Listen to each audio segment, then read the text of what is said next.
অর্থনৈতিক মুক্তির কথা আমরা চিন্তা করি, আমাদের রাজনৈতিক আন্দোলন বা মুক্তির কথা চিন্তা করি। আরেকটা বড় আন্দোলন আছে যেটাকে আমরা আসলে ওই মূল্যায়নটা আমরা করি না, সেটা হচ্ছে সাংস্কৃতিক যে আন্দোলন, সাংস্কৃতিক যে মুক্তি।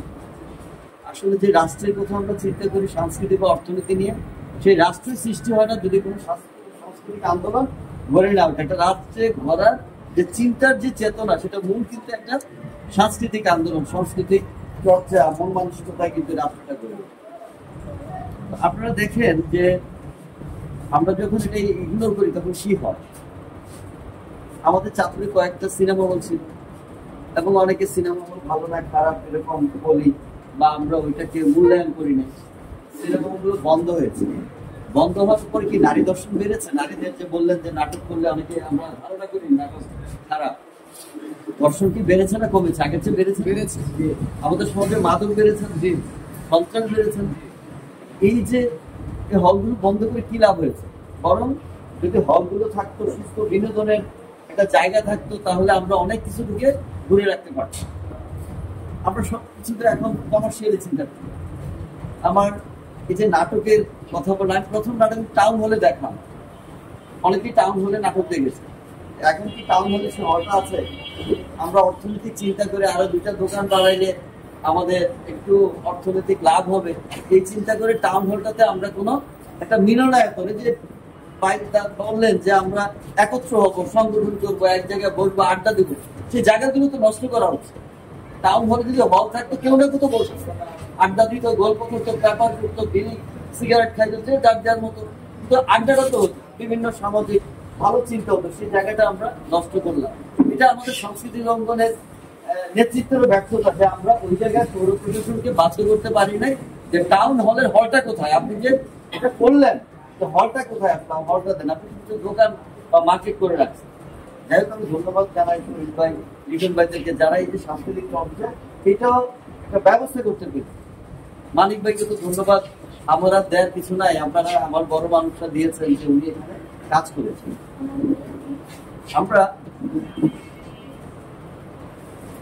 বিজয় মেলা হল, এটা চাঁদপুরের সংস্কৃতি বা ঐতিহ্য এবং চাঁদপুরের মানুষের এটা মনন একটা বিশাল জায়গা।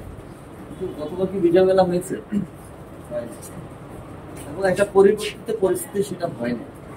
কিন্তু স্বাধীনতার প্রশ্নে তো কারো আপোষ থাকার কথা না। সেই মেলাটা হওয়া জরুরি ছিল, কিন্তু আমরা সাহস করতে পারিনি। এবং আমি অতদিন পর্যন্ত সাহস করতে পারি না যে চাঁদপুরে আবার বিজয় মেলা কবে হবে নিশ্চিত হতে পারি না, যতদিন এই যে কিছুদিন আগে শিল্পকলার যে অনুষ্ঠানটা হয়ে গেল। এই যে আবার নতুন জাগরণ, আপনাদের যে সক্ষমতা, সবগুলো সংস্কৃতি সংগঠনে কাজ করার যে একটা সক্ষমতা, একটা সামর্থ্য আমরা দেখলাম, এখন আমরা চিন্তা করতে পারি ওনাদের হাত ধরে আবার চাঁদপুরে বিজয় মেলা এবারই করা সম্ভব এবং এটা হবে। বলে মুক্তিযুদ্ধের চেতনা জাগ্রত হবে, সংস্কৃতি অঙ্গনের সংস্কৃতি চর্চার জায়গাটা হবে এবং আপনাদের যে সংগঠনগুলো যদি আমরা চর্চা করতে না পারি, স্টেডিয়াম থেকে লাভ কি যদি খেলা না হয়, এরকম যদি আপনাদের সংগঠন থেকে আমাদের সংগঠন থেকে লাভ হোক, কিন্তু চর্চার জায়গা না থাকে, তো আমরা এই জায়গাটা আমরা পাবো।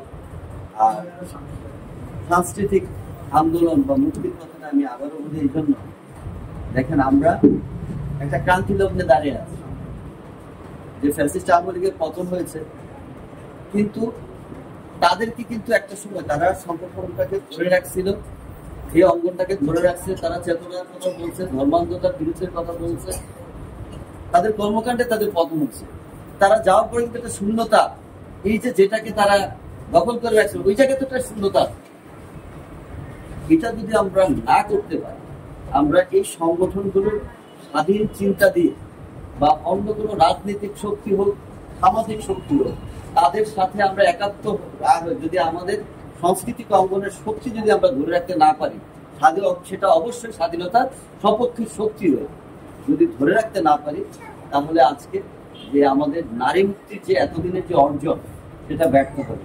বিভিন্নভাবে তারা বলার চেষ্টা করে যে এখন নারীদেরকে 8 ঘন্টা না 5 ঘন্টা বাকি সময় ঘরে থাকবে, এটা একটা ধারণা তারা দেন।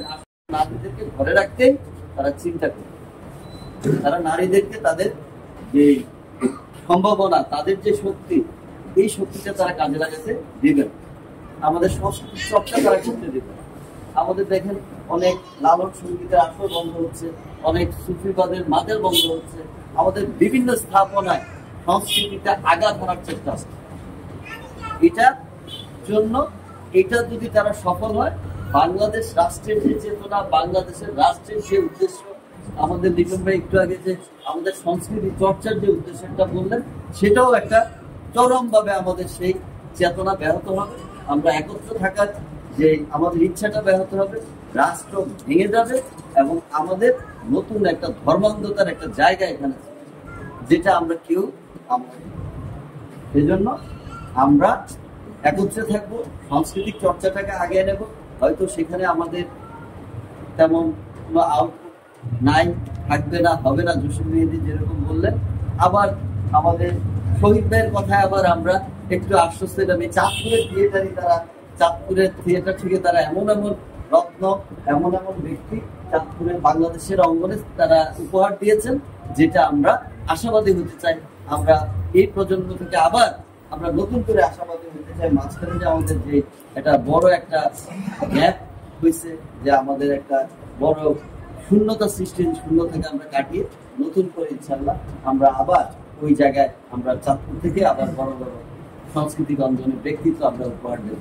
তো এই ক্ষেত্রে আমি আবারও আমার ব্যর্থতার জন্য সরি বলছি, যে আমার এই সময়টা, এই নির্বাচনটা অন্তত আমাদের সবার একটা টপ প্রায়োরিটি। আমরা অন্য কোনো চিন্তা আমাদের করার সুযোগ কম, ইচ্ছা আছে কিন্তু একটু কম। এই সময়টা আমাদেরকে অবশ্যই আপনারা যতটা পারেন, আমরা যতটা পারি চেষ্টা করব, বাকি সময়টা আপনারা চালিয়ে নেবেন। আমাদের অবশ্যই আমাদের চেষ্টা থাকবে সবাই মিলে সাহায্য করা। সবাইকে ধন্যবাদ। আগামী 8 তারিখে যেই আমাদের নাটক হবে, সেটা সুন্দর মতো আপনাদের চর্চায়, সামাজিক একটা আন্দোলনে আমরা রূপ দিব, কোনো মেসেজ দিব, সমাজটাকে সুস্থ রাখার আমরা চেষ্টা করবো। সবাইকে ধন্যবাদ। সবাইকে